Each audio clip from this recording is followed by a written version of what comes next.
Hello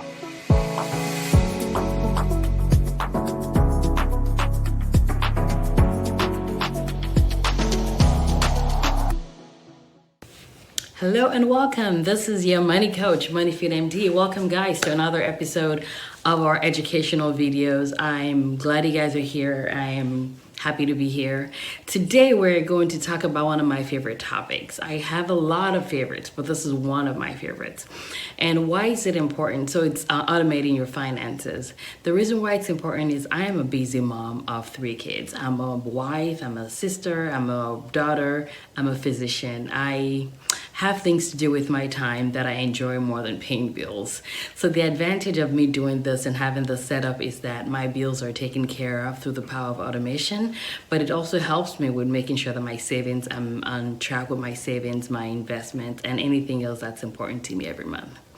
So this is important. Actually, I will give you a specific example or story, and we'll see if this is something that's ever happened to you before, because it definitely has happened to me, where you're coming back home at the end of the day, you've maybe had a long day, the kids are finally in bed, and it's time for you to just relax and lounge.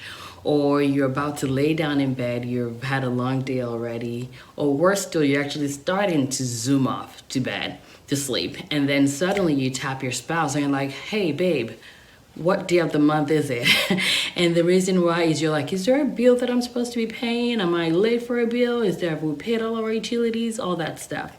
And that's something that used to happen to me, and I hated it because it wasn't just the fact that it wasn't done. It was the fact that I was constantly scanning my brain to think, is there something that I'm missing? Is there something, my student loan due? All this other stuff, right?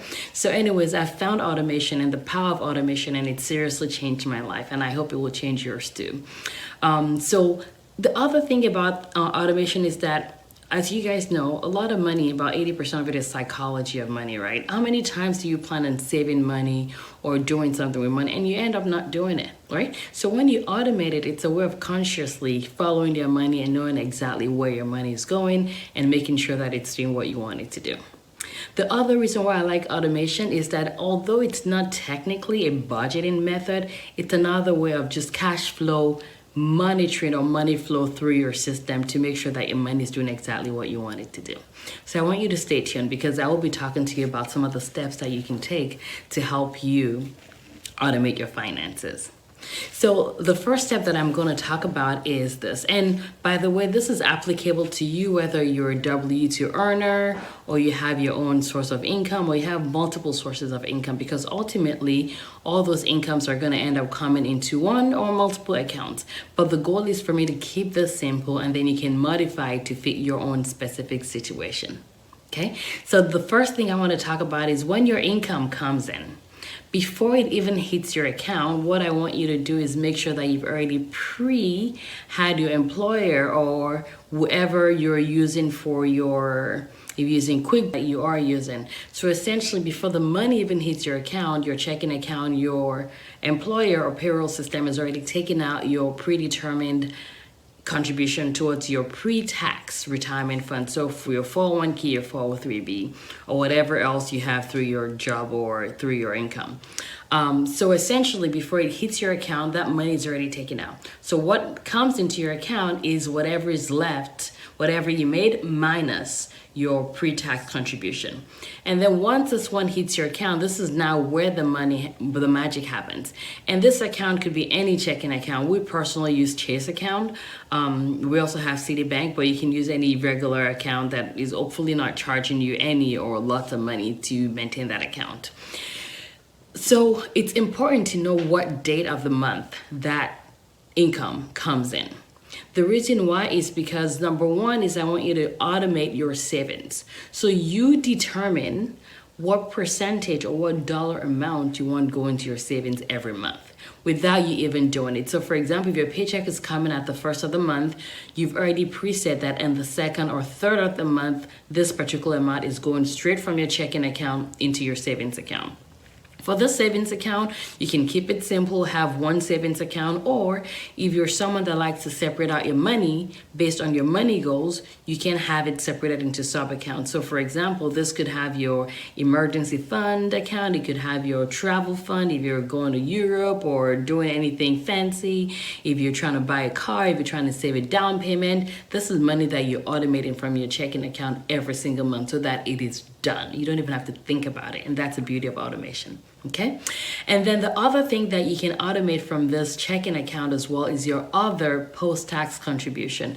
So these are things like your IRA. So if you qualify for a Roth IRA, or if you don't qualify based on your income and you want to do like a traditional IRA and do like a backdoor conversion, which we can talk about in subsequent videos, but that's another thing you can automate from here. The other thing to automate from here as well is your taxable account. So this is money that's post-tax that is for you to invest in the market and use whenever you want to use it. Okay, so that's the other thing. And the advantage of automating this is you get to take advantage of dollar cost savings. And what is that? So we know from experts when it comes to investment that it's best not to time the market. So there are times when the only thing that's certain about the market is that it's going to be variable. It's going to go up and down. So the advantage of doing this is if you have a preset amount that you're putting in the market every month, you're taking advantage of the low, you're taking advantage of the high, and overall you should average out. And most times you actually come out on top than if you were timing the market. For those of us that also do things like 529 or other educational funds for our kids, it's good to have this automated from that checking account as well. Okay, now let's talk about your bills. So I like using credit cards, and some people may use debit cards, some people may prefer to use cash, but I like to use credit card because for multiple reasons really. Is number one, it's a good way of me monitoring my expenses. It's a good way of me knowing exactly what my money is going into. I also use good credit cards that provide cash back or other reward system. The most important thing is that you don't want to pay any interest. And the way we do that is we make sure that we carry no balance on our credit card, and I'll talk about that in a second. So at the end of the year, usually we look at our credit card statement, and our goal is to always have zero in terms of the total interest paid. Zero, zit. We don't want to pay any interest. We don't want to be paying Chase Bank or whatever it is bank we're using for. We don't want to be the source of their own craziness or whatever it is they're doing. So we choose not to pay interest on our credit cards. But what we do though is almost all of our bills come from our credit card. Almost all of them. So the phone bills, the electricity bills, the internet bills, the kids swimming class, whatever bills can come from a credit card is what we do. And the reason why we do that is we'd rather just accumulate all of our points and all of our expenses. So this is a good place to forward all your recurring expenses to. All of them. Just put them on there, right? And I want you to be careful because if you're spending money on your credit card, you want to make sure that it's money that you're able to pay off every month. And how do you do that? You can do that by decreasing your expenses, by looking at exactly where your money is going and finding your money leaks. But also you can increase your income, and we'll talk about ways of increasing your incomes over the course of other videos. Okay, so check my page out, MoneyFit MD. If you haven't done that yet, there are going to be some tips on how to find other sources of income.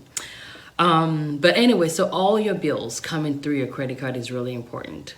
And then what you do is you go on your credit card website or the app and you automate the payment of your credit card. So that once or twice a month, whatever is on there, you're paying it completely off. The most important thing is to make sure you pay it off before the due date, before the interest starts to accumulate on it. You want to pay it all off. Pay it all, not the minimum payment. You want to pay it all off, okay? So that's really important. So this is where other things that comes from me is our givens. Our charitable givens come from our credit card. Again, we pay it off, but that's what get points for it, right? So that's about it. The goal of this is to keep it as simple as possible. You can definitely customize this based on the complexity of your family and your life. Oh, mortgage is the other thing I forgot to talk about. Definitely that's important. Your mortgage or your rent. We automate our mortgage as well from our checking account. And if you're someone who pays rent and your landlord doesn't have a way of automating, you could always do bill pay through your bank. Most banks will do that, where you can bill pay and they can automatically send a check to your rent to your landlord every month. So that's the other thing to keep in mind as well. So I hope this has been useful for you. And as always, if you need my help, if you want to take some of this money organization and money mindset work to try and blow your mind off of what you can achieve with your finances, moneyfitmd@gmail.com, or you can check me out at www.moneyfitmd.com. All right, I hope you have a fantastic rest of the week, and I will see you soon. Bye-bye.